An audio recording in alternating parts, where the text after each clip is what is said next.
அன்பின் உள்ளங்களே, உங்களது வாழ்க்கையில் நீங்களும் சந்தோஷமாக இருந்து அடுத்தவர்களையும் சந்தோஷமாக வாழ வைக்கணும் அப்படின்னு சொன்னா ஒரே ஒரு காரியத்துல கவனமாக இருந்து கொள்ளுங்கள்.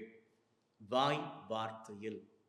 ஏன்னா இந்த வார்த்தையால ஒருத்தரை வாழ்க்கையில் மகிழ வைக்கவும் முடியும், அவரது வாழ்க்கையை உடைத்து தள்ளி போடவும் முடியும். உங்களது வார்த்தைகள் மகிழ்வின் வார்த்தைகளாக இருக்கட்டும்.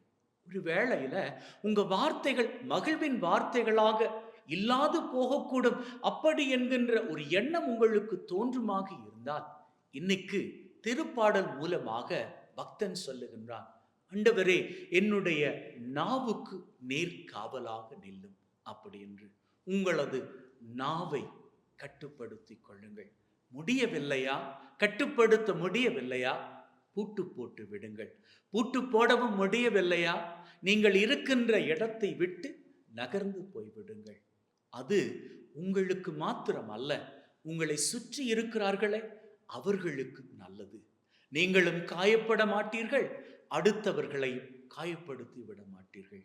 ஆகவே உங்களது வாயில் நாவிலிருந்து புறப்பட்டு வரக்கூடிய வார்த்தைகள் எப்பொழுதும் இனிதாக அமையட்டும். நீங்க எதை உலகத்துக்கு கொடுப்பீர்களோ அதையே இந்த உலகம் உங்களுக்கு திருப்பி தரும். ஏன்னா இந்த உலகம் கண்ணாடி போன்றது. நீங்க கொடுப்பது இனிமையானதாக இருந்தால் உங்க வாழ்க்கையிலும் இனிமையை பெற்றுக் கொள்வீர்கள். நீங்க கொடுப்பது மகிழ்வானதாக இருந்தால் உங்களது வாழ்க்கையிலும் நீங்க மகிழ்வை பெற்றுக் கொள்வீர்கள். சமயங்கள்ல நீங்க இனிமையை, மகிழ்வை, நன்மையை கொடுப்பவராக இருந்தும் கூட இதுவரைக்கும் உங்க வாழ்க்கையில இனிமையோ நன்மையோ மகிழ்வோ கிடைக்கல அப்படின்னு சொன்னா கவலைப்பட வேண்டாம்.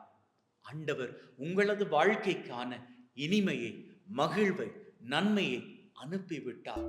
அது வந்து கொண்டே இருக்கிறது.